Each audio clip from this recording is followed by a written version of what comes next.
रक्षा मंत्री जी के आने से पहले, माननीय राजनाथ जी के आने से पहले यहाँ पे बहुत ही सुंदर म्यूजिकल ग्रुप ने कार्यक्रम किया और देश से जोड़ने वाले कार्यक्रम जो हमको जोड़ते, हमारी संस्कृति, हमारी धरोहर, उनको उन्होंने पेश किया है और उनके लिए हम जोरदार ताली बजाएंगे। अनीता आर्या जी से मेरा निवेदन है कि वो मंच पर आए। अपना कोई भी कार्यक्रम होता है तो हम वंदे मातरम से उस कार्यक्रम की शुरुआत करते हैं। विधिवत कार्यक्रम शुरू होगा। मेरा निवेदन है कि हम सभी खड़े होकर के वंदे मातरम के लिए खड़े होंगे। वंदे मातरम।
भारत माता की। मेरा सभी से निवेदन है, सभी अपने स्थान को ग्रहण करेंगे।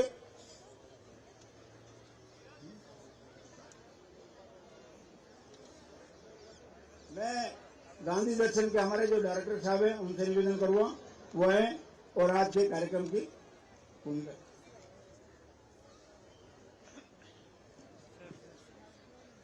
महात्मा गांधी जी की प्रतिमा के अनावरण एवं दलित सम्मान समारोह सह सहभोज कार्यक्रम के आज हमारे मुख्य अतिथि देश के यशस्वी माननीय रक्षा मंत्री श्रीमान राजनाथ सिंह जी, हमारे गांधी स्मृति एवं दर्शन समिति के माननीय उपाध्यक्ष एवं देश के भूतपूर्व केंद्रीय मंत्री श्रीमान विजय गोयल जी एवं अन्य गणमान्य अतिथिगण जो मंच पे उपस्थित हैं, और आप सभी जो गांधी जी का अंतिम जन, जो गांधी जी अंतिम जन की चिंता करते थे, ऐसे हमारे दिल्ली प्रदेश के समस्त भैया भाई बहन जो यहाँ इस कार्यक्रम में उपस्थित हुए हैं, मैं गांधी स्मृति दर्शन समिति की तरफ से आप सभी का हार्दिक अभिनंदन करता हूँ, स्वागत करता हूँ। इस समिति के अध्यक्ष माननीय प्रधानमंत्री जी एवं हमारे साक्षात मार्गदर्शक समिति के माननीय उपाध्यक्ष श्रीमान विजय गोयल जी के नेतृत्व में हम लोग इस समिति में बराबर नित्य नए और जो गांधी जी के सपने हैं उनको साकार करने का कार्य किया जा रहा है।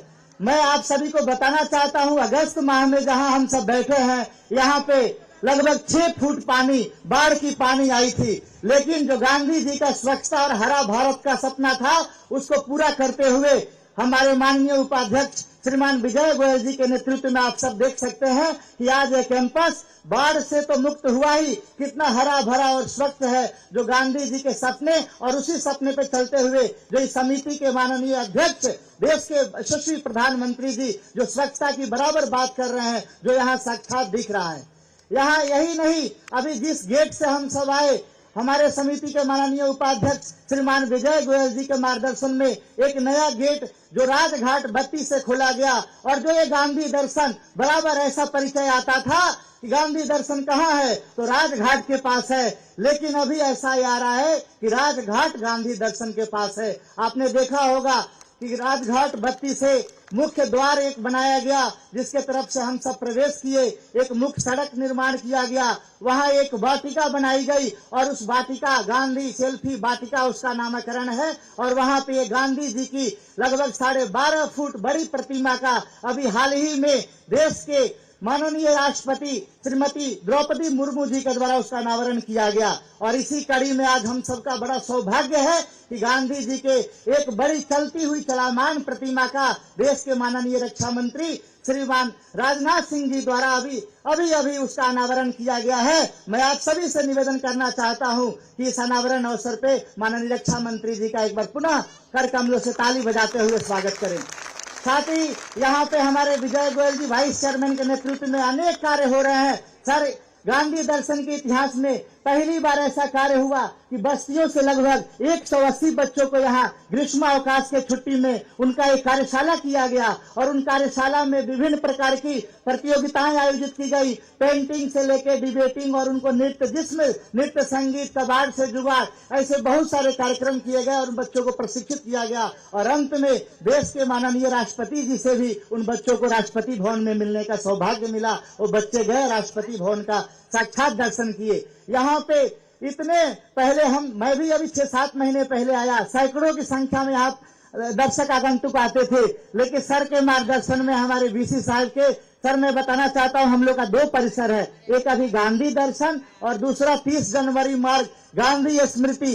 इन दोनों परिसर में जहाँ पहले सैकड़ों की संख्या में आगंतुक आते थे, विजिटर आते थे, आज यहाँ जो अवस्थित म्यूजियम है उसको देखने के लिए प्रतिदिन हजारों की और एक महीना में लगभग लाखों दर्शक आ रहे हैं, जिसमें विदेशियों की भी संख्या प्रतिदिन लगभग 1500 से 2000 रह रही है। ऐसे बहुत सारे कार्य हो रहे हैं। पुनः मैं गांधी स्मृति दर्शन समिति की तरफ से आज देश के माननीय रक्षा मंत्री जी एवं अन्य सभी विशिष्ट मेहमानों का और आप सभी भाई बहनों का जो यहाँ उपस्थित हुए हैं, आप सभी का मैं गांधी दर्शन समिति की तरफ से हार्दिक स्वागत करता हूँ, अभिनंदन करता हूँ। जय हिंद, जय भारत।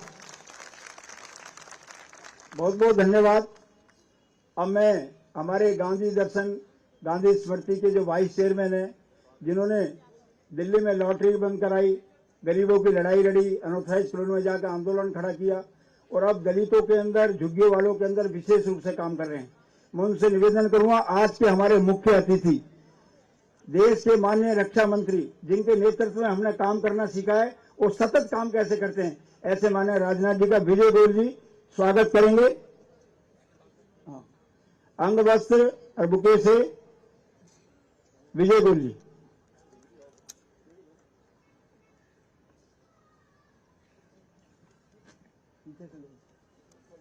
जोरदार ताली बजाकर हम सभी स्वागत करेंगे।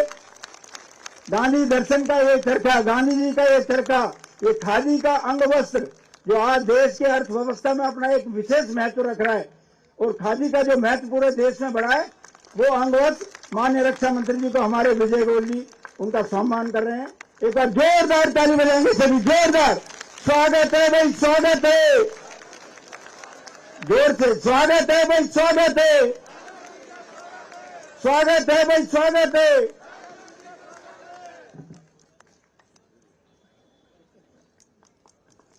धर्मवीर शर्मा जी जो कि सारे कार्यक्रम में दिन रात लगे हुए, हमारे दिल्ली प्रदेश के अध्यक्ष वीरेंद्र सचदेवा जी जो कि इस कार्यक्रम में विशेष रूप से आए हैं, घर में शादी होने के बावजूद भी जिन्होंने समय निकाला, मैं निवेदन करूंगा सतपाल भाटिया जी से वो आए और वीरेंद्र सचदेवा जी का स्वागत करें।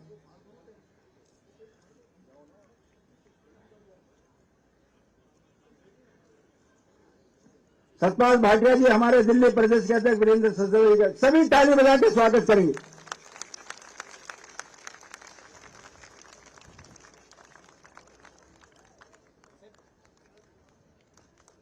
अगले स्वागत के लिए मैं अरविंद करवेल जी से निवेदन करूंगा कि हमारे दिल्ली के ग्राम देहात के नेता प्रतिपक्ष रामवीर बिदुड़ी जी, उनका वो आगे स्वागत करेंगे। अरविंद गर्ग जी।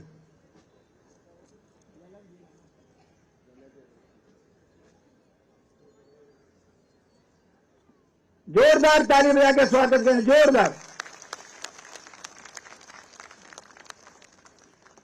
हमारे बीच में लाल सिंह आर्य जी जो कि पूरे देश के अंदर दलितों के लिए, शोषितों के लिए, पीड़ितों के लिए काम करते हैं और जो अभी चुनाव भी जीते हैं।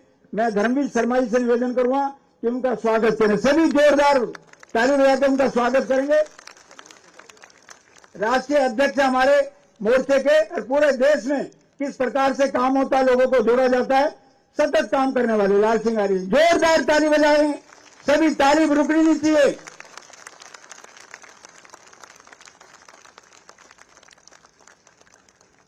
हमारे बीच में हम सबके वरिष्ठ जिन्होंने हमेशा हमको संगठन की रीति नीति सिखाई, वो कैसे हम लोग काम कर सकते हैं, ऐसे महेश शर्मा जी जो कि पूर्व सांसद हैं और वरिष्ठ नेता है भाजपा के और हमेशा हमसे जुड़े रहते हैं, उनके स्वागत के लिए मैं जोगीराम जैन जी से निवेदन करूंगा वो आए और महेश शर्मा जी का स्वागत करें।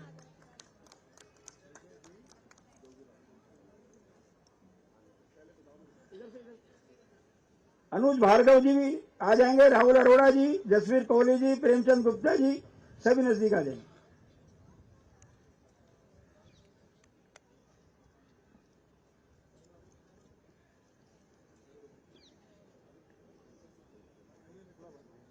हमारे बीच के अंदर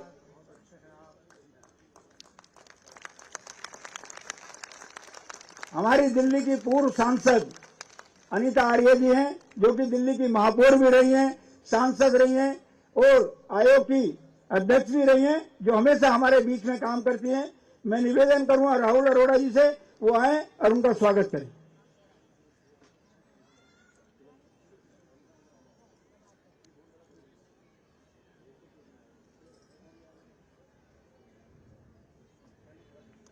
हमारे इस पूरे कार्यक्रम में हमारे दो जो मुख्य पिलर हैं, जो 24 घंटे हमारे साथ काम करते हैं, सतपाल भाटिया जी, उनका स्वागत जसवीर कोहली जी करेंगे और महेंद्र धर्मवीर शर्मा जी का राहुल जी स्वागत करेंगे।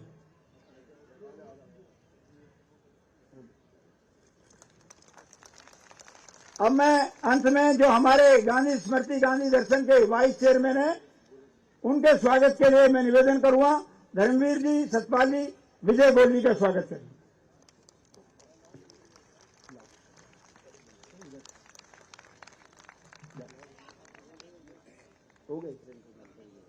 प्रेमचंद गुप्ता जी भी हैं। जोरदार ताली बजाकर विजय गोयल जी का स्वागत करेंगे। अब मैं निवेदन करूंगा गांधी स्मृति गांधी दर्शन के हमारे वाइस चेयरमैन, जो हमेशा चाहे लाटरी आंदोलन हो, चाहे अनऑथराइज्ड कॉलोनी हो, चाहे झुग्गी हो, चाहे स्लम एरिया हो, सब जगह हम सबकी लड़ाई को लड़ते हैं। विजय गोयल जी आए और हम सबका मार्गदर्शन करें। विजय गोयल जी।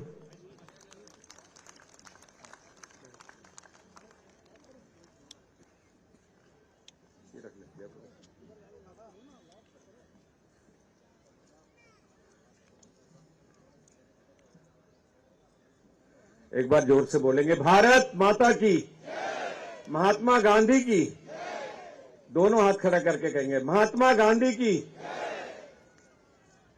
हमारे आज के मुख्य अतिथि आदरणीय राजनाथ सिंह जी। जब मैं राजनाथ सिंह जी के पास गया था महात्मा गांधी की मूर्ति का अनावरण करने के लिए, यूं तो बहुत से लोग बहुत से कार्यक्रमों में आते हैं, पर राजनाथ जी से इस मूर्ति का अनावरण कराने का अर्थ ये था, सच्चे अर्थों में अगर महात्मा गांधी को इस देश के अंदर कोई फॉलो करता है तो उसका नाम राजनाथ सिंह है। ये समझिए बात। मैंने कभी उनको पैंट सूट टाई के अंदर नहीं देखा जाता है, मैंने हमेशा उनको सादगी से देखा है। विदेशों के अंदर भी वो जाते हैं तो इसी धोती कुर्ता के अंदर रहते हैं। मैंने कभी उनको डिजाइन वाले कपड़े पहनते हुए नहीं देखा जाता है, और मैंने हमेशा उनके मुख के ऊपर चिर परिचित मुस्कान देखी है जाती है। और अगर इस देश के अंदर सबसे ज्यादा आम व्यक्ति से कोई मिलता है तो उसका नाम राजनाथ सिंह है। इसके जोरदार तालियां हो जाए 1 मिनट तक।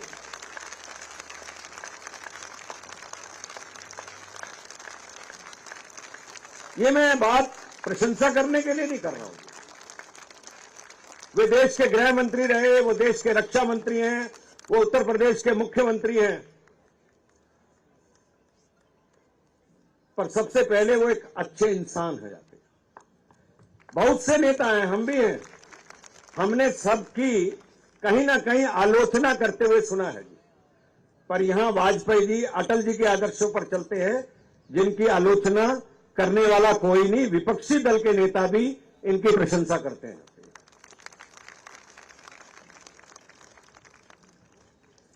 हमारे बीच में लाल सिंह आर्या जी हैं, एक बार खड़े हो जी, जो हमारे राष्ट्रीय अध्यक्ष हैं मोर्चे के, और अभी बधाई दे दीजिए, ताली बजाकर चुनाव जीत कर आए हैं जाकर। दिल्ली प्रदेश के अध्यक्ष हमारे वीरेंद्र सचदेवा जी, जिनके साथ हमने कंधे के साथ कंधा मिलाकर काम किया है। कभी हम अध्यक्ष होते थे, आज वीरेंद्र जी इतनी बड़ी पार्टी के दिल्ली के अध्यक्ष है। जब मैंने उन्हें कहा तो कहने लगे मेरे घर में शादी है, किंतु शादी होने के बावजूद जी विजय जी, जो आपके यहाँ शादी हो रही है इसमें मैं जरूर आऊंगा जाके, इसलिए वो हमारे बीच में उपस्थित हैं। रामवीर विधोड़ी, जैसा जयप्रकाश जी बता रहे थे, हमेशा कार्यरत हैं और दलित समाज के अंदर ज्यादा से ज्यादा काम करते हैं। अनीता आर्या जी हमारे बीच के अंदर बैठी हैं, जो सांसद रही हैं, दलित समाज से आती हैं, और हमारे सबके बड़े, जिनसे हमें बहुत सीखने को मिला, और जो दीनदयाल जी, जिन्होंने एकात्म मानववाद की बात की थी, उसके पुस्तकों के रचयिता, उसको जीवन में फॉलो करने वाले, और अब मेरे साथ वे गांधी दर्शन गांधी समिति के सदस्य हैं हमारे साथ, इसलिए भी मैं उनका स्वागत करता हूं। आप भी जोरदार स्वागत कीजिए। श्री जयप्रकाश जी आपको संबोधन कर रहे थे। जयप्रकाश जी और बाकी टीम के सदस्यों के बिना ये कार्यक्रम संभव नहीं था, इतनी बड़ी संख्या के अंदर आते। दोस्तों, जो प्रधानमंत्री नरेंद्र मोदी जी ने मेरे को इस संस्था का वाइस चेयरमैन बनाया, जिसका नाम है गांधी स्मृति दर्शन समिति, तो इससे पहले कैबिनेट कल्चर का जो मिनिस्टर होता था वो वाइस चेयरमैन होता था, पर उन्होंने उनकी जगह मेरे को नियुक्त किया। और इसमें सम्मान की ज्यादा बात यह थी कि जिस संस्था का मैं वाइस चेयरमैन हूं, उसके चेयरमैन खुद प्राइम मिनिस्टर नरेंद्र मोदी हैं जाते हैं।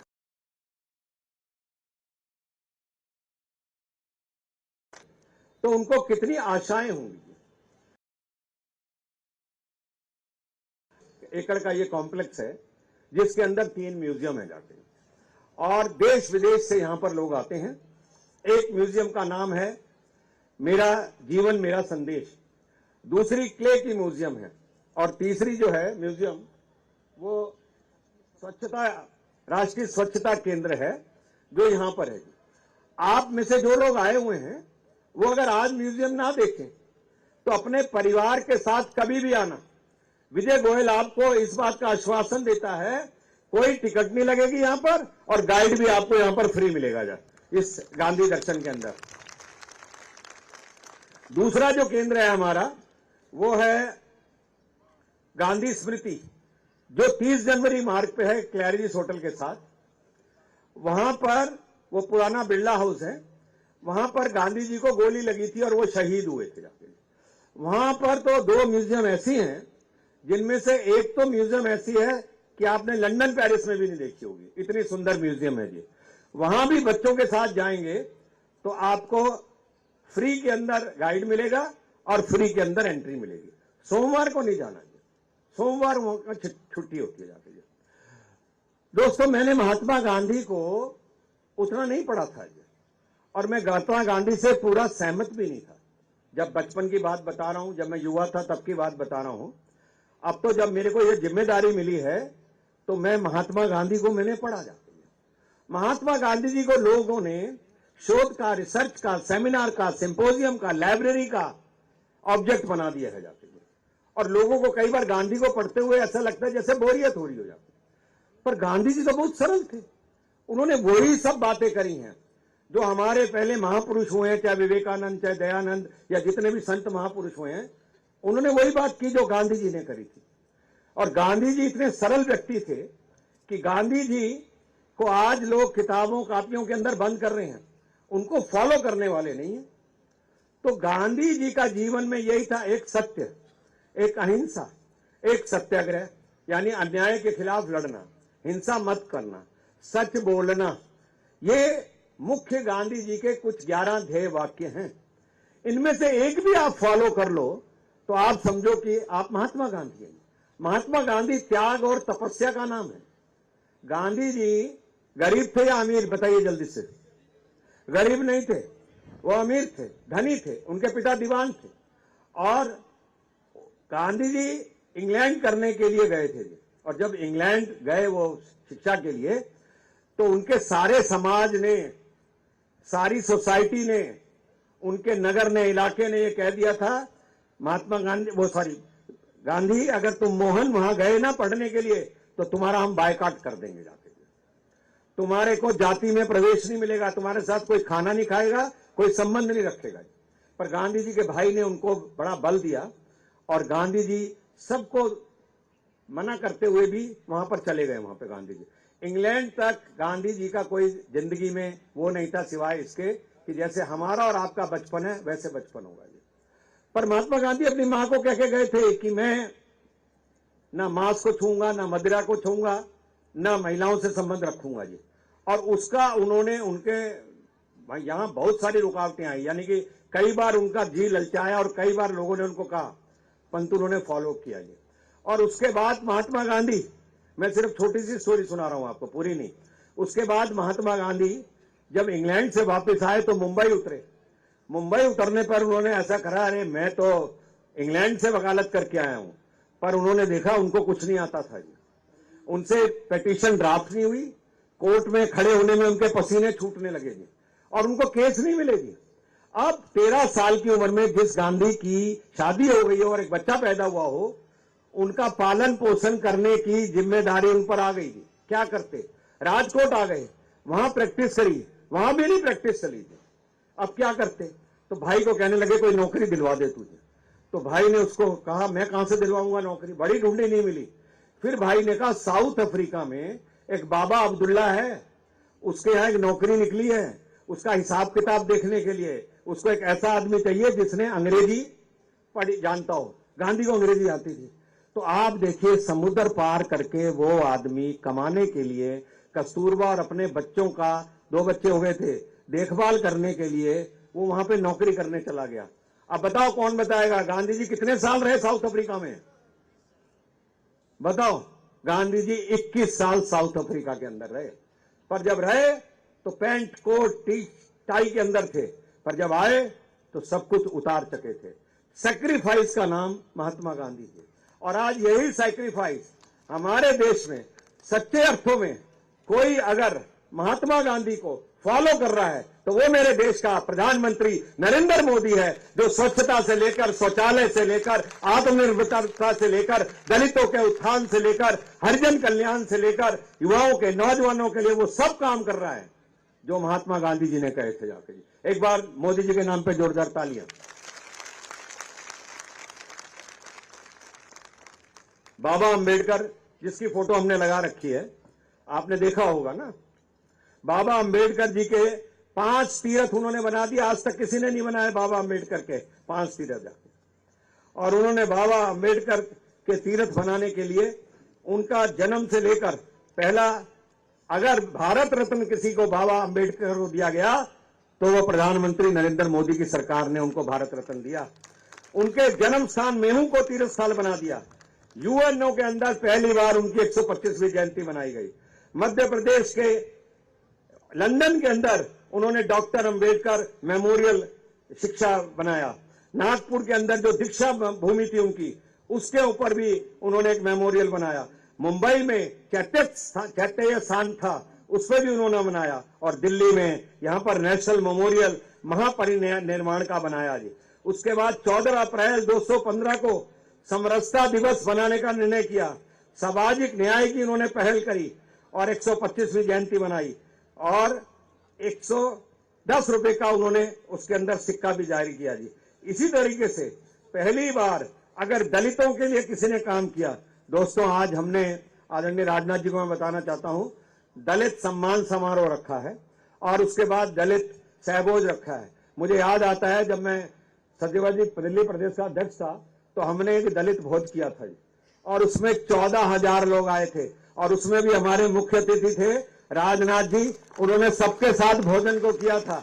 आज भी अगर राजनाथ जी के पास समय रहेगा तो मैं कहूंगा वो सामूहिक भोजन पर हमारे साथ बैठे। जोरदार ताली बजाइए इसी बात के ऊपर, तो फिर शायद बैठ जाएंगे वो, कड़ी अपना उनके पास समय की कमी होने के बाद भी। दलितों के लिए दोस्तों, प्रधानमंत्री आदर्श ग्राम योजना बनाई हमारे मोदी सरकार ने। दलित युवाओं के लिए व्यापार और रोजगार किया, दलित युवा स्टार्टअप किया, दलित उद्योग के लिए 5 करोड़ तक की गारंटी करी, दलितों को उद्योग धंधे लाने में सहायता करी, दलित युवाओं को कौशल विकास के लिए धन दिया, दलित उत्पीड़न कानून को संशोधित किया, दलितों के लिए बहुत काम किया, झुग्गी झोंपड़ी वालों के लिए बहुत काम किया, गरीब और वंचितों के लिए बहुत काम किया।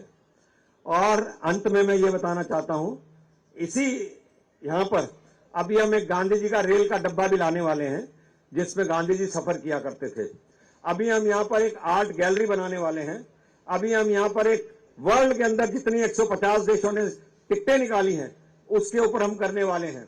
और अभी हम उस गांधी स्मृति में भी एक एग्जीबिशन लगाने वाले हैं। तो ऐसी बहुत सारी चीजें हैं जो रुचिकर रहेगी और एक लाइट एंड साउंड शो भी करेंगे जी। मैं आज के सभी अपने अतिथियों का एक बार पुनः मैं स्वागत करता हूं, बहुत बहुत। आप सब लोग आए, आपका अभिनंदन करता हूं। आप तो जानते हैं मैं तो चांदनी चौक लोकसभा से 2 बार राजनाथ जी ने हमको टिकट दिया था, 2 बार चांदनी चौक से मेंबर ऑफ पार्लियामेंट रहा हूं, 1 बार सदर से रहा हूं, वाजपेयी जी की सरकार में मंत्री था, अभी मोदी जी की सरकार में मंत्री था और अब गांधी जी की सेवा कर रहा हूं। बोलिए महात्मा गांधी की, भारत माता की। बहुत बहुत धन्यवाद। बहुत बहुत धन्यवाद विजय गोयल जी का, जिन्होंने कम शब्दों में हम सबको जो यहाँ पे कार्य बताए। एक बार हम जोरदार ताली बजा के उनका स्वागत करें।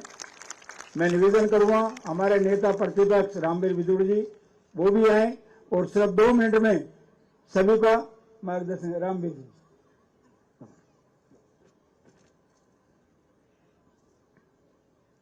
भारत के बहुत ही लोकप्रिय रक्षा मंत्री परम श्रद्धेय श्रीमान राजनाथ सिंह जी,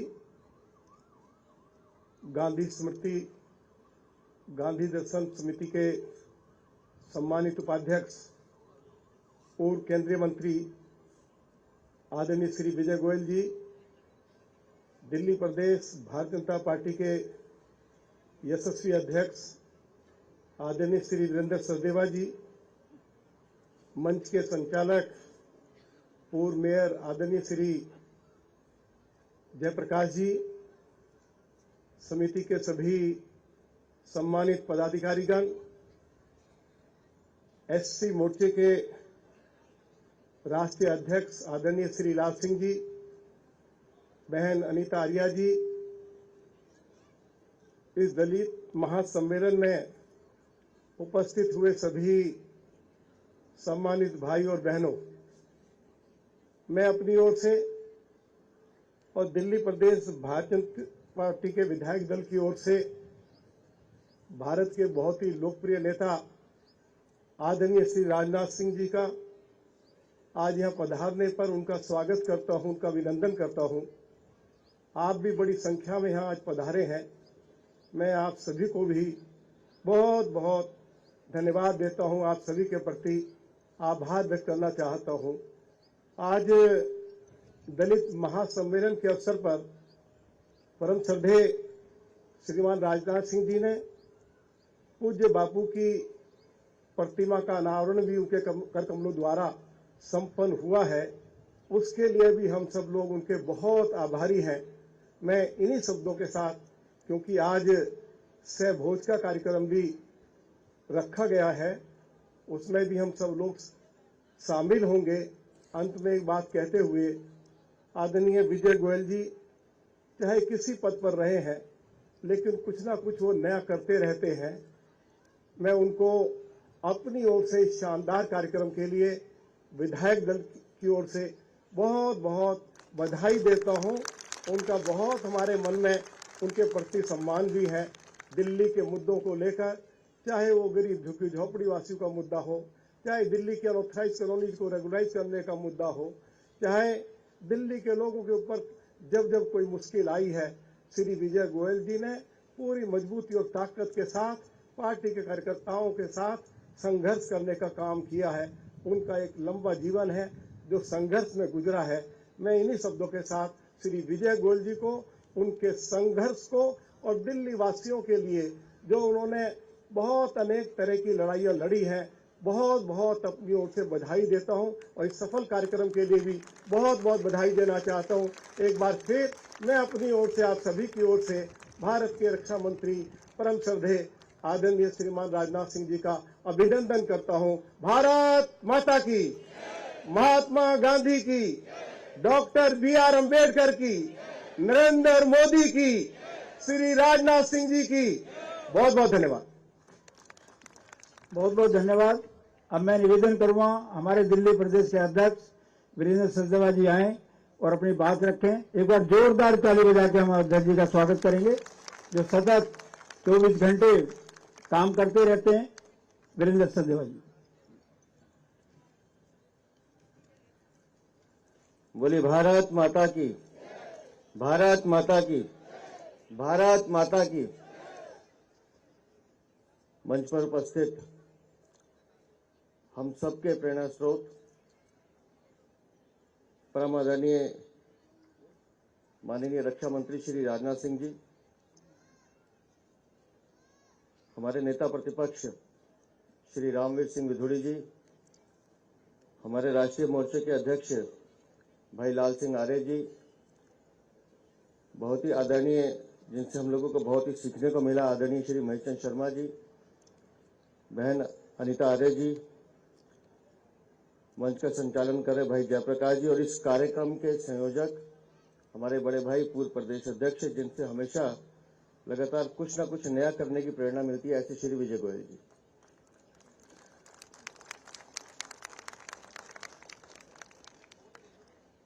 साथियों, आज महात्मा गांधी जी की प्रतिमा का अनावरण माननीय रक्षा मंत्री जी ने किया है और गांधी जी के विचार, गांधी जी का जो पूरा चरित्र है वो देश में ही नहीं पूरे विश्व में उसकी मान्यता है। और अभी भाई विजय गोयल जी ने आपके सामने संक्षेप में बताया भी है। अभी हमने बाबा अंबेडकर साहब का परिनिर्वाण दिवस मनाया। उन सबको हमने अपनी तरफ से श्रद्धा सुमन भी अर्पित किए। लेकिन सही मायनों में आप बाबा साहब को जितना पढ़ते हैं उतना आप सीखते हैं। एक ऐसा व्यक्ति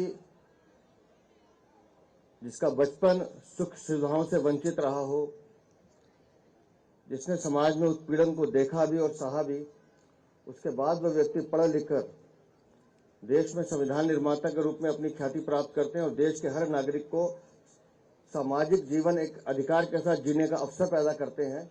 ऐसे बाबा साहब अम्बेडकर को हम सब यहाँ नमन भी कर रहे हैं, उनको याद भी कर रहे हैं और साथ साथ जो उनके विचार हैं उनको आत्मसात करने का प्रयास भी हम सबको करना चाहिए। लेकिन बहुत गर्व के साथ कहता हूँ कि मैं ऐसे समय में प्रदेश अध्यक्ष बना हूँ जब आदरणीय प्रधानमंत्री श्री नरेंद्र मोदी जी का नेतृत्व, आदरणीय श्री राजनाथ सिंह जी का नेतृत्व हम सबके सामने है। और पिछले 9 सालों में इस देश ने ऐसे ऐसे काम देखे हैं जो समाज में जाति, वर्ण या लिंग व्यवस्था को खत्म करने का काम करते हैं। हमारे माननीय प्रधानमंत्री जी ने दीनदयाल उपाध्याय ग्राम ज्योति योजना प्रारंभ की। उस योजना का मूल क्या था कि हर गांव तक जहां हमारे दलित भाई बहन रहते हैं या ऐसे समाज के लोग रहते हैं जो साधन विहीन है, वहां तक बिजली पहुंच जाए। और मुझे ये बताते हुए हर्ष होता है कि पिछले 9 वर्षों में 6 लाख से ज्यादा गांवों में बिजली पहुंचाने का काम इस सरकार ने किया है।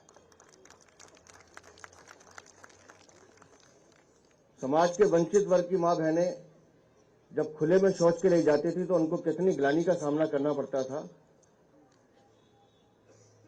तो 3 लाख से ज्यादा गांवों में जो दलित, जिनको गांव कहा जाता है, उन गांवों में शौचालय का निर्माण करके उन गांवों में अपनी मां बहनों के आत्मसम्मान की रक्षा करने का काम इस सरकार ने किया। हम लगातार सुनते थे कि शोषित वर्गों पर अत्याचार होते हैं। 26 जनवरी 2016 को दलित उत्पीड़न कानून बनाकर उसको सख्त बनाया गया। कानून पहले से बना हुआ था, लेकिन उस कानून को सख्त बनाया गया, उसके लिए विशेष व्यवस्था की गई, विशेष अदालतों का गठन किया गया और कहीं अगर सरकारी वकील की उपलब्धता नहीं है तो वो भी सरकार उपलब्ध कराएगी।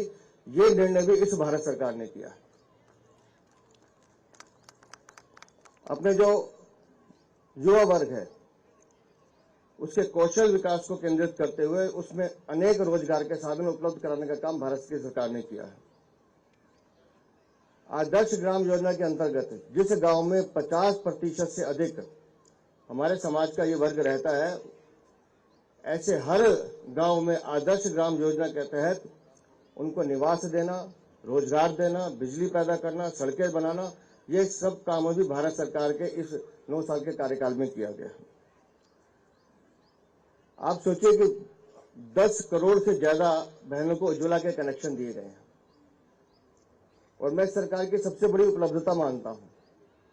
मैं अक्सर बातचीत में कहता हूं कि मैंने अपनी मां को बचपन में अंगीठी पे खाना बनाते देखा है। जब अंगीठी पे खाना बनता था, कोयले लकड़ी लगाई जाते थे तो हवा देनी पड़ती थी, उसमें से धुआं निकलता था। हमने भी वो धुआं देखा है। तो कितनी माताओं बहनों को वो कष्ट सहने पड़ते थे, लेकिन माननीय प्रधानमंत्री जी के नेतृत्व में 10 करोड़ से ज्यादा बहनों को वो कनेक्शन पिछले 9 साल में दिया गया है और जिसमें 4 लाख बहनें अपने इन दलित परिवारों की हैं। तो इस सरकार में जो सबसे बड़ी उपलब्धता,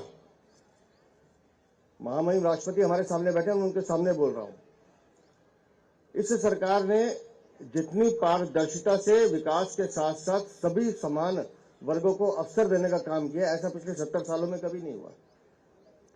आप बताइए, देश में 80 करोड़ लोगों को प्रधानमंत्री गरीब कल्याण अन्न योजना के तहत राशन दिया जा रहा है।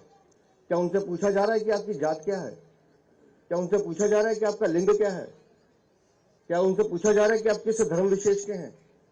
जिसको आवश्यकता है, जो उस पात्रता का अधिकारी है, उसको वो सामान दिया जा रहा है। देश में आप देखिए कितनी सड़कों का निर्माण हो रहा है। हम दिल्ली में रहते हैं, NH-24 देखिए, मेरठ जाने में 2 घंटे लगते थे, आज 45 मिनट में मेरठ पहुंच जाते हैं। ईस्टर्न वेस्टर्न एक्सप्रेस हाईवे बने हैं, सड़कों का जाल बिछ रहा है। इंडिया गेट देखिए, जिसे अब हम कर्तव्य पथ कहते हैं। आपको जान के अच्छा लगेगा कि रोज लगभग 1 से 1.5 लाख वहां लोग घूमने के लिए आते हैं। तो ये सब काम दिल्ली के विकास के साथ साथ पूरे देश में इस भारत की सरकार ने किए हैं और उन्होंने वो अवसर दिए हैं कि सब लोग समान गति से एक साथ आगे बढ़ने का काम कर सकें। पर यहां मेरा आपसे एक निवेदन भी है। अब भारत जिस दिशा में चल रहा है, हम विश्व की 5वीं बड़ी अर्थशक्ति हैं, 3री अर्थशक्ति कभी भी बन सकते हैं। लेकिन अब हम जिस दिशा में चल रहे हैं, अब हमें इस जाति से, इस वर्ण से, इस लिंग से बाहर निकल के काम करने की जरूरत है। हम सबको एक साथ समान रूप से काम करने का अवसर प्रधानमंत्री दे रहे हैं और हम सब, हमारी भी जिम्मेदारी है कि हम सब एक दूसरे का हाथ पकड़कर एक साथ चलें। इसलिए माननीय प्रधानमंत्री जी ने कहा अभी कि अब हिंदुस्तान में सिर्फ 4 ही जाति हैं और हम सबको अपने को उसी जाति से जोड़ना चाहिए। अब इस हिंदुस्तान में सिर्फ 4 जाति हैं। पहली जाति है महिला जाति, दूसरी जाति है युवा जाति, तीसरी जाति है गरीब जाति और चौथी जाति है किसान जाति। सारा हिंदुस्तान इन 4 जातियों में है। जिस दिन इन 4 जातियों का विकास हो गया, इस पूरे हिंदुस्तान में कोई आदमी भूखे पेट नहीं सोएगा। तो माननीय प्रधानमंत्री जी के इस संकल्प को हम सब मिलकर पूरा करें, हम सब मिलकर उनके साथ आगे बढ़ें। इस देश को विश्व गुरु बनाने का जो संकल्प 2047 तक माननीय प्रधानमंत्री जी ने लिया है, हम सब भी उसमें अपनी आहुति डालें। इन्हीं शब्दों के साथ बहुत बहुत आभार, बहुत बहुत धन्यवाद।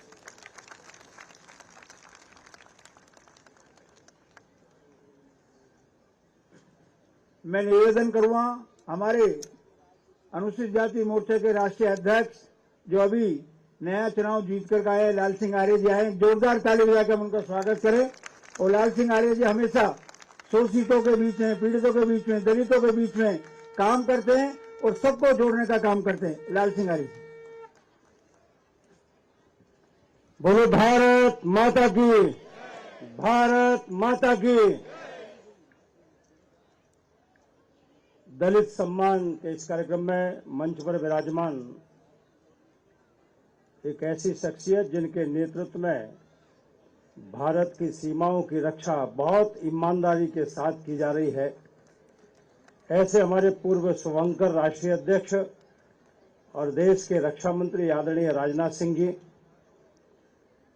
पार्टी के प्रदेश अध्यक्ष आदरणीय बीरेंद्र सचदेवा जी, नेता प्रतिपक्ष आदरणीय रामवीर सिंह बिधूड़ी जी, लेखक विचारक आदरणीय महेश चंद्र शर्मा जी, बहन अनीता आर्य जी, आदरणीय भाई साहब विजय गोयल जी, जयप्रकाश जी, मंच पर विराजमान सभी सम्मानित नेतागण, इस कार्यक्रम में उपस्थित बहनों और भाइयों, नौजवान दोस्तों, मेरे चुनाव में आदरणीय राजनाथ सिंह जी ने भिंड में जो यात्रा प्रारंभ की थी वो मेरे विधानसभा से प्रारंभ की थी। मैं उनका आभार व्यक्त करता हूं, धन्यवाद ज्ञापित करता हूं। वो भी सुरक्षित सीट थी। मैं तो इस मौके पर ज्यादा न बोलते हुए, चूंकि हम सबके बीच में विचारक और देश का नेतृत्व करने वाले रक्षा मंत्री जी है, चूंकि इतना बड़ा परिवार बैठा है, कभी कभी ये विचार मन में जरूर आता होगा कि आप भारतीय जनता पार्टी का ही दलितों का सम्मान क्यों करती है, दूसरा पार्टी सम्मान क्यों नहीं करती है। ये मन में विचार कभी ना कभी आता होगा। मैं 2-3 मिनट में अपनी बात कह के समाप्त करना चाहूंगा। बहनों और भाइयों, आजकल सोशल मीडिया का युग है। गूगल पर सर्च भी कर सकते हैं और जानकारी प्राप्त करके अपनी धारणा भी बना सकते हैं। अभी चूंकि बाबा साहब अम्बेडकर जी की बात सचदेवा जी कर रहे थे, मैं बैठा बैठा सोच रहा था कि देश 1947 में आजाद हुआ है, 75 साल हो गए। इन 75 सालों में क्या वो कारण थे, क्योंकि देश की सत्ता पर लगभग 55 साल से ज्यादा केंद्र में प्रधानमंत्री किसी पार्टी का रहा है तो वो कांग्रेस पार्टी का रहा है। तो मन में विचार आता है कि फिर इसके बावजूद भी अंबेडकर जी के जीते जी मरने के बाद भी भारत रत्न का सम्मान क्यों नहीं मिला, इसके लिए दोषी कौन है। एक ऐसी पार्टी जो देश में लगातार 55 साल सत्ता में रहती है, कांग्रेस पार्टी, उसके बाद भी सेंट्रल हॉल में बाबा साहब अम्बेडकर का तेज चित्र क्यों नहीं लगता है। 1952 का पहला चुनाव होता है जिसमें बाबा साहब अम्बेडकर चुनाव लड़ते हैं।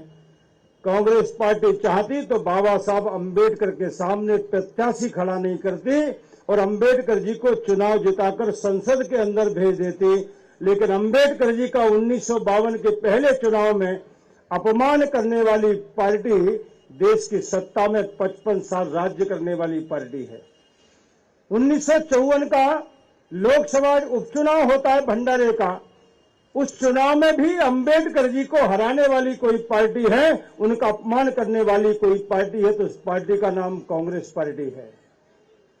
और इतना ही नहीं, लगातार सत्ता में रहने वाली कांग्रेस पार्टी ने भारत में कॉन्स्टिट्यूशन तो था, संविधान था, लेकिन संविधान दिवस मनाना प्रारंभ नहीं किया।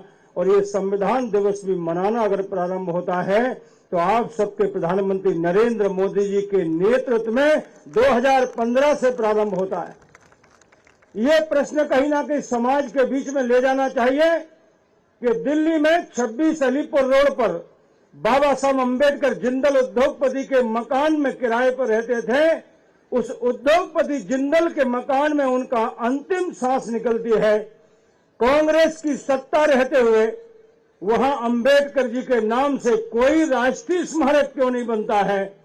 वहां राष्ट्रीय स्मारक के लिए वो मकान खरीदा जाता है तो अटल बिहारी वाजपेयी जी के द्वारा 16 करोड़ में खरीदा जाता है, और वहां पर 100 करोड़ का राष्ट्रीय स्मारक कोई बनाता है तो भारतीय जनता पार्टी के प्रधानमंत्री आदरणीय नरेंद्र मोदी बनाते हैं।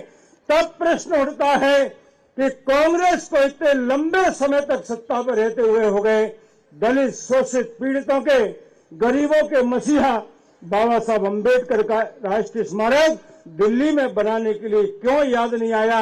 ऐसे बहुत सारे प्रश्न हैं जिससे लगता है कि कांग्रेस अम्बेडकर विरोधी थी, कांग्रेस दलित विरोधी थी। और हिंदुस्तान में पहली बार संविधान दिवस मोदी जी के नेतृत्व में मनाया जा रहा है। 5 राष्ट्रीय स्मारक भारतीय जनता पार्टी मोदी जी के नेतृत्व में बनाए जा रहे हैं और गरीबों के लिए योजना पहली बार कोई बना रहा है तो नरेंद्र मोदी जी बना रहे हैं। इसका मतलब है अंबेडकर जी के बाद अगर दूसरा कोई आदमी सामाजिक समरसता और गरीबों की रक्षा और उनके उत्थान का काम कर रहा है तो वो देश के प्रधानमंत्री नरेंद्र मोदी जी कर रहे हैं। इसलिए बहनों भाइयों, आप लोगों से आग्रह है, ये चीजें जो हैं ये हमको समाज में ले जाने की आवश्यकता है, क्योंकि समाज के अंदर लोग कहते हैं कि देश का संविधान खत्म हो जाएगा, देश का आरक्षण खत्म हो जाएगा।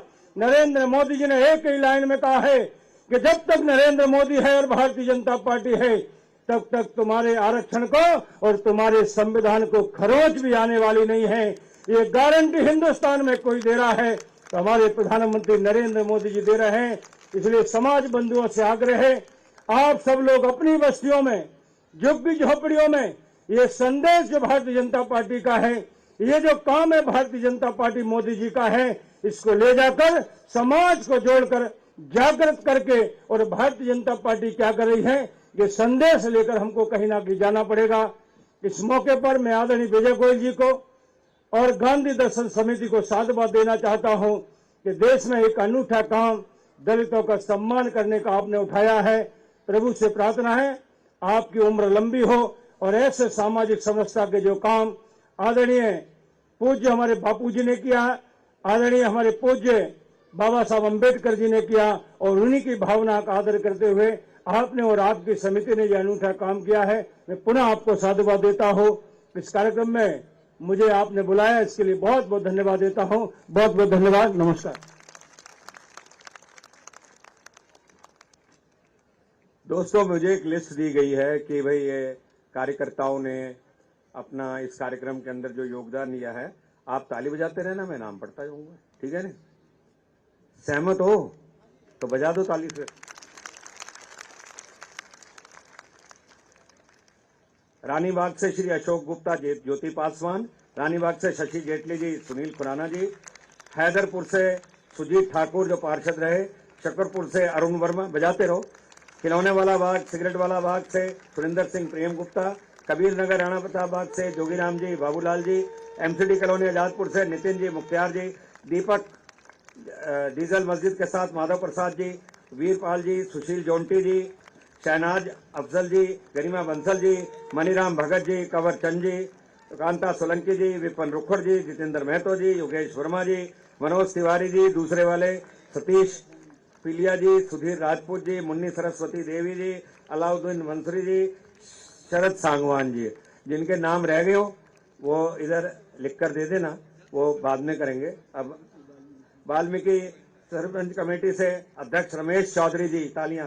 वरिष्ठ उपाध्यक्ष चौधरी पंडित दुर्गा जी, चौधरी लालचंद, चौधरी हरिओम, चौधरी रमेश भारती, चौधरी लक्ष्मीनाथ, महर्षि वाल्मीकि जन्मोत्सव कमेटी के शरद सांगवान जी। कहाँ हैं शरद जी, आएंगे आप?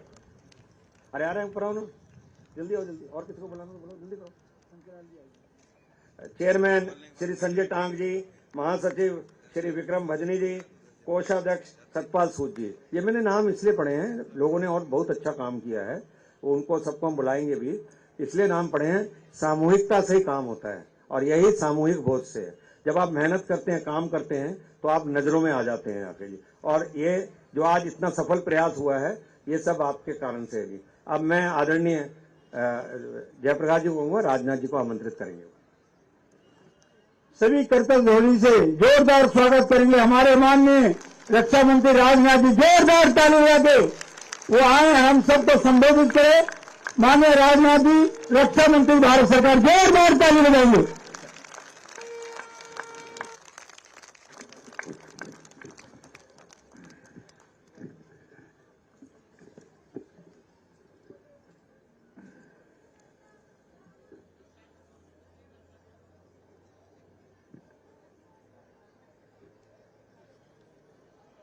गांधी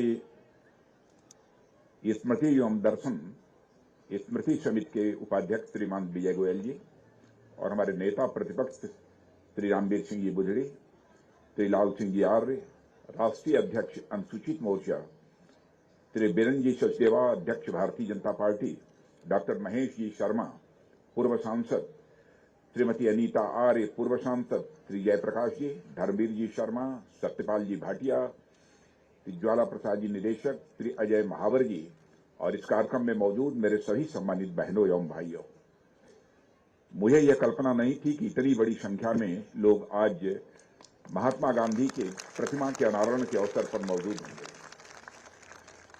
जो भी हमारे बंधु यहां पर उपस्थित हैं, मैं सचमुच उनका अपनी तरफ से मैं हार्दिक अभिनंदन करता हूं, स्वागत करता हूं, क्योंकि भारत की परंपरा है और शिष्टाचार का तकाजा भी है, कभी भी स्वागत, अभिनंदन अथवा सलाम दुआ एक तरफा नहीं होना चाहिए। इसलिए मैंने भी अपनी तरफ से आप सबका स्वागत किया है, अभिनंदन किया है और ये सचमुच ये हम सबके लिए एक हर्ष का विषय है कि आज पूज्य महात्मा गांधी की समाधि स्थल के बिल्कुल पास ही आज महात्मा गांधी की प्रतिमा का अनावरण हुआ है। वैसे तो भारत ही नहीं, दुनिया के कई स्थानों पर चले जाइए, वहां पर आपको गांधी की कहीं आदमकद प्रतिमा, कहीं बैठी हुई प्रतिमा, तरह तरह की प्रतिमाएं आपको देखने को मिलेंगी। लेकिन समाधि स्थल के बिल्कुल नजदीक इस प्रकार की गांधी जी की प्रतिमा का अनावरण किया जाना, मैं समझता हूं कि यह प्रयास बहुत ही सराहनीय है। इसके लिए मैं विजय गोयल जी को अपनी तरफ से हार्दिक बधाई देता हूं।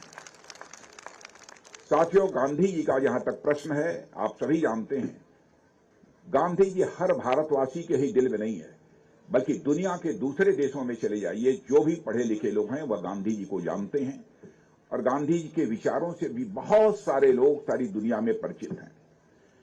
वह भारतवासियों के दिलों में हैं और भारतवासियों के विचारों में भी हैं। 154 वर्ष पहले 2 अक्टूबर को उनका जन्म हुआ था। मैं मानता हूं कि एक व्यक्ति का उस दिन 2 अक्टूबर को जन्म नहीं हुआ था, बल्कि एक युग का जन्म उस समय हुआ था।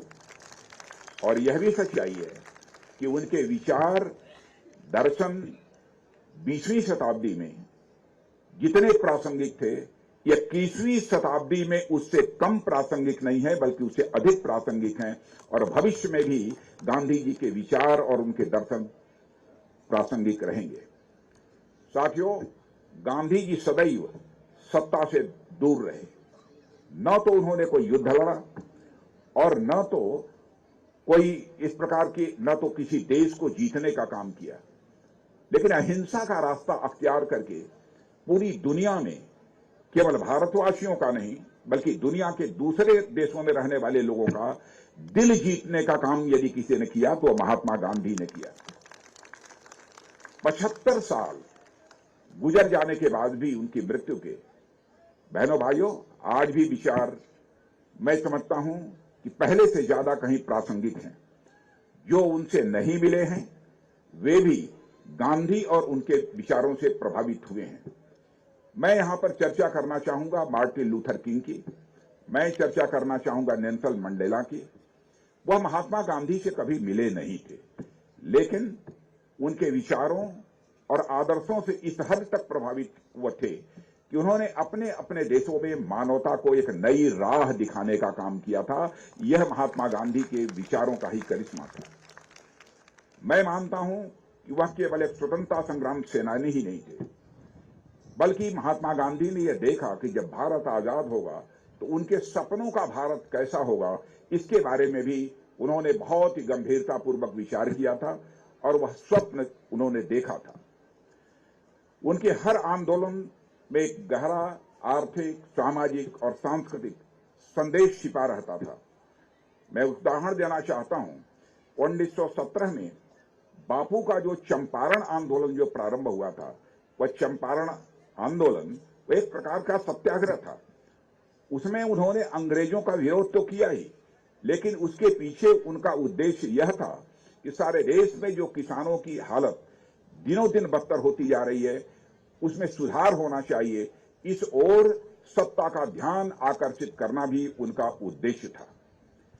गांधी जी का सूत्र वाक्य था, इसे हम सभी अच्छी तरह जानते हैं कि स्वच्छता में ही ईश्वर का वास होता है। स्वच्छता न होने के कारण ही गरीबी अधिक होती है, तरह तरह की बीमारियां होती हैं। बीमारी होगी, इलाज कराना पड़ेगा, पैसा खर्च होगा, गरीबी और निरंतर बढ़ती जाएगी। लेकिन मैं समझता हूं बाद में आने वाली सारी सरकारों ने महात्मा गांधी के इन सब सारे आदर्शों को और विचारों को भुला दिया।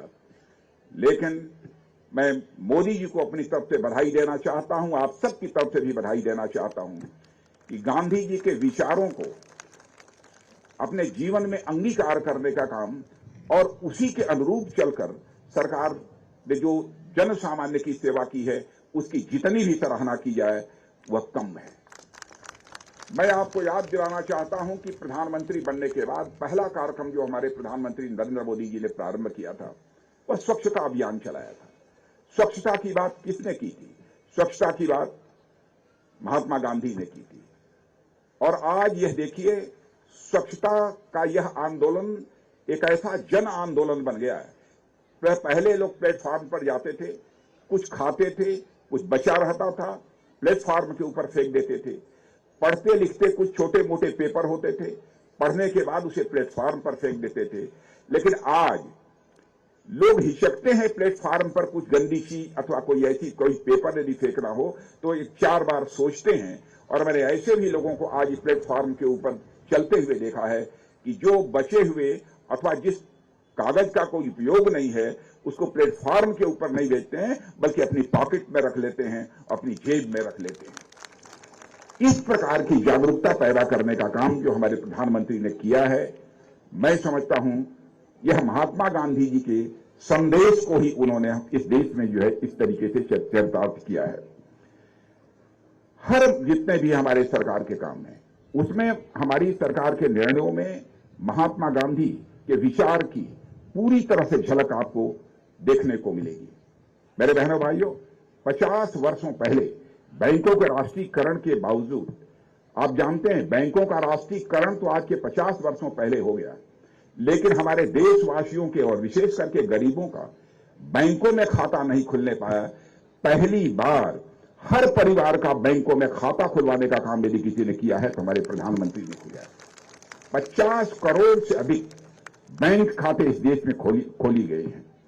ग्रामीण अर्थव्यवस्था को मजबूत बनाने की दृष्टि से सड़क है, पानी है, शिक्षा है और स्वास्थ्य है, इन सब सारी आवश्यकताओं को पूरा करने की दृष्टि से भी हमारे प्रधानमंत्री ने बहुत ही सराहनीय कार्य किया है। बीमारी के कारण लोग दम तोड़ देते थे और विशेष रूप से ऐसे दलित समाज के हमारे बहन भाई जो बहुत ही गरीब हुआ करते थे, यदि परिवार में कोई बीमार हो गया तो उसके इलाज कराने की उनकी हैसियत नहीं थी, उनके जेब में पैसा नहीं था और उसी बीमारी के कारण ही वो व्यक्ति परिवार में दम तोड़ देता था।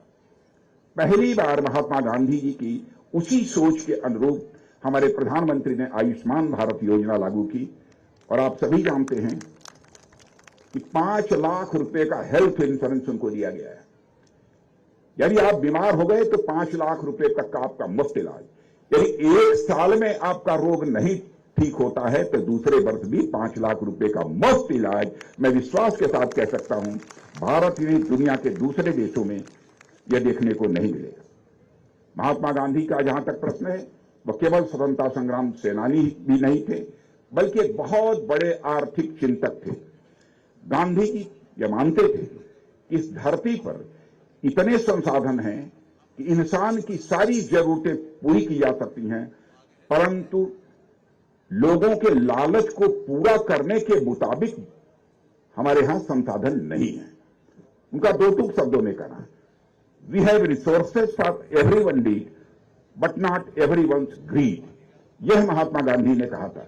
गांधी जी कहते थे सरकार काम को तो सरकारी काम को ध्यान रखना होगा कि सरकार जो मार्जिनाइज मैन है, जो समाज की अंतिम सीढ़ी पर बैठा हुआ है, उसको हम जो भी काम कर रहे हैं उससे उसको कितना फायदा मिलता है। हमारा भी आर्थिक दर्शन का जहां तक सवाल है, समाज के अंतिम सीढ़ी पर बैठे हुए व्यक्ति को ऊपर उठाना, यही बात हमारे पंडित दीनदयाल जी उपाध्याय ने भी कही थी और उसी रास्ते पर हमारी सरकार भी चल रही है। मित्रों, हमारी सरकार महात्मा गांधी जी, अंबेडकर जी और पंडित दीनदयाल जी उपाध्याय, इन्होंने जो रास्ता सुझाया है उसी रास्ते पर अपने कदम आगे बढ़ा रही है। मेरा मानना है कि गरीबों को जो भी मिलना चाहिए वो मिले, लेकिन हर अवसर मिलना चाहिए, लेकिन सम्मान भी चाहिए। और शेष सभी काम हमारे गरीबों के अंदर वह क्षमता है कि वह सभी सब कुछ कर लेंगे। उनके अंदर किसी प्रकार की योग्यता, प्रतिभा और क्षमता की भी कोई कमी नहीं है। हमारी सरकार ने कभी भी किसी के साथ कोई भेदभाव नहीं किया, जाति, पंथ और मजहब के आधार पर कहीं कोई भेदभाव नहीं किया। कोरोना का संकट पैदा हुआ था, मैं दुनिया के दूसरे देशों में भी मैं गया था, अमेरिका जैसे देश में, जर्मनी जैसे देशों में। आपको जानकर आश्चर्य होगा कि वैक्सीन की 2 डोज, माने टीके की 2 डोज सभी को नहीं लगी थी। अधिकांश लोगों को लगी थी, लेकिन सभी को नहीं लगी थी। लेकिन मैं दावे के साथ कह सकता हूं, दुनिया का अकेला देश भारत ही है जहां पर दूर दराज झोपड़ी में रहने वाला भी कोई व्यक्ति होगा तो उसको भी वैक्सीन की 2 डोज लगी होगी। प्रधानमंत्री स्वनिधि योजना के अंतर्गत माने जो वेंडर्स, जो छोटे छोटे वो खोमचे लगाकर जो है सड़कों के किनारे बैठते हैं, उनकी तरफ किसी का ध्यान नहीं गया है। पहली बार भी किसी का ध्यान गया तो हमारे प्रधानमंत्री का ध्यान गया और प्रधानमंत्री स्वनिधि योजना प्रारंभ की। और आज मोबाइल से वो बैंकों से पैसा ले रहे हैं और दिन भर की जो कमाई होती है उसी से उस कर्ज की अदायगी कर रहे हैं। इस प्रकार के अद्भुत काम किए हैं। मैंने देखा है अपने दलित समाज की माताओं बहनों को, घर में पानी नहीं है, दूर दराज कहीं कोई कुआं है, दूर दराज कोई तालाब है, कोई नदी है, वहां से घड़े पर घड़ा पानी भरकर वो अपनी घरों में लाती थी और अपनी आवश्यकताओं को पूरा करती थी। लेकिन उसी गांधी जी के बताए रास्ते पर चलकर हमारे प्रधानमंत्री ने यह संकल्प लिया कि मैं इस हिंदुस्तान में एक घर भी शेष नहीं बचने दूंगा जिस घर में नल न पहुंच जाए और नल के माध्यम से लोगों को जल की सुविधा न उपलब्ध हो जाए। और मैं कह सकता हूं कि हमारी सरकार ने बहुत सारे ऐसे काम किए। लिए मैं सबकी गणना यहां पर करना प्रारंभ करूंगा तो बहनों भाइयों एक लंबा समय लगेगा। लेकिन आज एक बात मैं विशेष रूप से उसकी चर्चा आपसे करना चाहूंगा। हो सकता है कि आज के 50, 60, 70 साल पहले हमारे इस समाज की कुछ दुर्भाग्यपूर्ण स्थिति रही हो, रही क्या हो मैं मानता हूं, बल्कि थी कि समाज का एक वर्ग विशेष बहुत ही दबा हुआ था, कुचला हुआ था और मैं यह मानता हूं कि उसे अवसरों से वंचित किया गया था। वास्तविकता को स्वीकार करने में हमें गुरेज किसी प्रकार का नहीं होना चाहिए। वास्तविकता यदि हम स्वीकार नहीं करेंगे, उसके निवारण की ओर हम आगे नहीं बढ़ेंगे, उसके निवारण के लिए हम प्रयास नहीं करेंगे तो हम आगे किसी भी सूरत में नहीं बढ़ पाएंगे। लेकिन आप वर्तमान समय की वास्तविकता को यदि आप देखें तो आपको चीजें पहले की अपेक्षा बदली हुई नजर आएंगी। उदाहरण के लिए 1950 के आसपास जो मात्र मृत्यु दर हुआ करती थी वह 1 लाख में 2000 हुआ करती थी। आज वह कम होकर 1 लाख में केवल 97 तक पहुंच गई है। मेरे बहनों भाइयों, इतना बड़ा परिवर्तन इस देश में आया है। और 1950 के समय बच्चों की जो बच्चे पैदा होते थे, जिनकी मृत्यु हो जाती थी, उनकी संख्या 1000 में 150 हुआ करती थी। लेकिन वह आज कम होकर 1000 में केवल 28 हो गई है। आजाद भारत में इतना बड़ा परिवर्तन लाने का काम हमारे प्रधानमंत्री ने किया है। ठीक यह स्थिति साक्षरता के दर के मामले में थी। 1950 में 18% लोग हमारे देश में साक्षर थे, लेकिन आज आपको जानकर खुशी हो गई उनकी संख्या लगभग 75% से अधिक हो गई है। और आगे भी अभी जनगणना की रिपोर्ट आने वाली है, तो मैं समझता हूं पिछले 12, 13, 14 वर्षों में जो और भी प्रगति हुई है, उससे जो आंकड़े आएंगे, मैं मानता हूं कि साक्षरता की दर शायद वह 85 और 90% तक भारत में पहुंच जाएगी। स्थितियां सुधरी हैं। स्थितियां सुधरी हैं तो हमारे उसमें दलित हमारे बहन भाई भी हैं जिनके हालात बदले हैं। साथियों, कुल मिलाकर मेरे कहने का आशय यह है कि वर्तमान समय की वास्तविकताएं बदल रही हैं, बेहतर हो रही हैं और आज की स्थिति पहले जैसी नहीं है जो आज से 50-60 वर्ष पहले हुआ करती थी। आज दलित समाज के हमारे साथी समाज के बाकी वर्गों से कंधा मिलाकर वह आगे बढ़ रहे हैं। महात्मा गांधी और डॉक्टर भीमराव अंबेडकर जैसे महापुरुषों से प्रेरणा पाकर भारतीय जनता पार्टी की सरकार ने प्रधानमंत्री के नेतृत्व में जिस प्रकार से दलितों के लिए उत्थान कार्य किया है वह आप सबसे छिपा नहीं है। हमारी सरकार ने दलितों को जो उचित सम्मान मिलना चाहिए वह उचित सम्मान दिया है। और मैं आपको तो अच्छी तरह जानकारी है, दलित समाज का राष्ट्रपति यदि भारत में बना है तो हमारी सरकार आने के बाद ही बना है। अनुसूचित जनजाति वर्ग की यदि राष्ट्रपति भारत में पहली बार बना है तो हमारे ही सरकार आने के बाद राष्ट्रपति आदिवासी समाज से बना है। सिर्फ राष्ट्रपति जैसे पद की नहीं, बल्कि हमने भारत की राजनीति के हर क्षेत्रों में इस दलित समाज को जो उचित प्रतिनिधित्व दिया जाना चाहिए वह उचित प्रतिनिधित्व देने की कोशिश की है। आज देश भर में बहुत बड़ी संख्या में दलित वर्ग से चुने हुए हमारे सांसद हैं, दलित वर्ग से चुने हुए हमारे विधायक हैं, यहां तक कि मंत्रिमंडल में भी हमारे उचित जो प्रतिनिधित्व होना चाहिए वह आपको देखने को मिलेगा। यदि मैं ये कहूं कि 10-15 वर्षों में हमारे दलित समाज का सशक्तिकरण तेजी के साथ हुआ है तो यह कहना भी अतिशयोक्तिपूर्ण नहीं होगा। साथियों, चाहे वह मनरेगा की बात हो या फिर मंत्री बनने की, दलितों के लिए सड़क से लेकर संसद तक हर जगह रास्ते खुले हैं। चाहे गांव का एक किसान हो या फिर बड़ी से बड़ी मल्टीनेशनल कंपनी का कोई कारपोरेट लीडर हो, आज दलित कृषि से लेकर प्राइवेट सेक्टर तक हर जगह अपना स्थान बना रहे हैं। इससे बड़ी खुशी मैं समझता हूं किसी भारतवासी के लिए और कोई दूसरी नहीं हो सकती है। और आपको मालूम है कि सिक्की की तर्ज पर ही chamber of commerce and industry, दलित Indian chamber of commerce and industry DICCI भारतीय अर्थव्यवस्था में महत्वपूर्ण योगदान दे रही है। और इस डिक्की में माने दलित Indian chamber of commerce and industry जो बनी है, 10,000 उसके मेंबर हैं और भारत की अर्थव्यवस्था को आगे बढ़ाने में इनका इस समय योगदान है। इसलिए मैं आपका ध्यान इस ओर दिलाना चाहूंगा मेरे साथियों कि दिनों दिन बेहतर होती हुई परिस्थितियों में दलित शब्द से स्वयं को आइडेंटिफाई करना, दलित शब्द से अपनी पहचान बनाना, अपनी पहचान बतलाना, यह कितना सही है। क्योंकि साथियों, संज्ञाओं का मनुष्य के जीवन में बहुत बड़ा महत्व होता है। संज्ञाओं का एक समय भी होता है। दलित शब्द का जो शाब्दिक अर्थ है, सौभाग्यवश वह समय अब गुजर चुका है। अब आज आप देखें तो दलित समाज के भाई बहन हर दिशा में तेजी के साथ आगे बढ़ रहे हैं। दलित भारत के सबसे बड़ा आकांक्षी यह क्लास है, एस्पिरेशनल क्लास है। तो यह दलित वर्ग को, दलित चिंतकों को और दलित विचारकों को सोचना होगा, क्या दलित शब्द से खुद को जोड़ना और परिभाषित करना अब यह ठीक है या नहीं है। मैं समझता हूं समझ में हम नहीं सोच सकते, बल्कि आपको ही इस पर विचार करना चाहिए। क्या आपको नहीं लगता कि आज एक नई शब्दावली, नई संज्ञा की जरूरत है जो आपके एस्पिरेशनल समाज को परिभाषित कर सके? और इस पर आवश्यक विचार कोई और नहीं कर सकता है। इस पर यदि कोई विचार कर सकता है तो दलित समाज के लोग ही कर सकते हैं, इस देश के बड़े बड़े दलित चिंतक ही कर सकते हैं, ऐसा मेरा मानना है।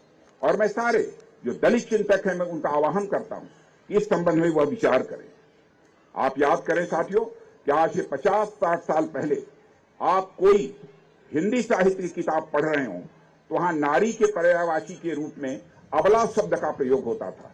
लेकिन वह जमाने गुजर गए, वह दिन गुजर गया।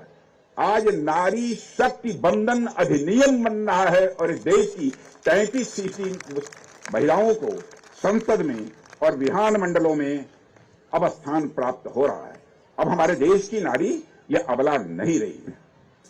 कहने का अर्थ है साथियों कि इस समय दलितों का सशक्तिकरण हो रहा है, इस सच्चाई को कोई नकार नहीं सकता। मैं समझता हूं कि आप लोग भी हमारी इस बात से असहमत नहीं होंगे। वह अपने लिए रास्ता बनाने के लिए हमारा दलित समाज का भी व्यक्ति तैयार है। वह अपना खुद रास्ता बना रहे हैं और अपने ही लिए ही क्यों, बल्कि मैं तो कहूंगा कि दलित समाज इस देश को भी रास्ता दिखाने का काम कर रहे हैं, ऐसा मेरा मानना है। बाबा साहब भीमराव अंबेडकर को दलित चिंतक प्रायः लोग बोल दिया करते हैं। बहनों भाइयों, बाबा साहब भीमराव अंबेडकर केवल दलित चिंतक नहीं है, केवल दलितों के नेता नहीं है, पूरे भारत ने बाबा साहब भीमराव अंबेडकर को स्वीकार किया है, अपना नेता माना है। एक दर्शन शास्त्री के रूप में हम उन्हें देखते हैं, एक राजनीतिक विचारक के रूप में देखते हैं, उन्हें एक अर्थशास्त्री के रूप में हम देखते हैं। शायद बहुत सारे लोगों को इस बात की जानकारी रही होगी, लंदन स्कूल ऑफ इकोनॉमिक्स से उन्होंने शिक्षा प्राप्त की थी। इसलिए अपने वर्तमान को तथा अपनी भविष्य की संभावनाओं को पुनर्परिभाषित करने के लिए अपने अस्तित्व को एक नई संज्ञा देने पर, अपने आप को एक नया नाम देने पर आप सभी विचार करें, यह मेरा आप सभी से आग्रह है। राष्ट्र की सेवा के लिए आप सभी, जो हम सभी पर आशीर्वाद आपका बना हुआ है, उसके लिए मैं आपको अपनी तरफ से धन्यवाद देता हूं। इन्हीं शब्दों के साथ आप सभी के प्रति आभार व्यक्त करते हुए और विजय गोयल जी और गांधी स्मृति और दर्शन के जितने भी कर्मी हैं, जितने भी अधिकारी हैं, सभी को अपनी तरफ से आज जो महात्मा गांधी की प्रतिमा का अनावरण हुआ है उसके लिए हार्दिक बधाई देते हुए और आप सबको भी बधाई देते हुए अपना निवेदन समाप्त करता हूं।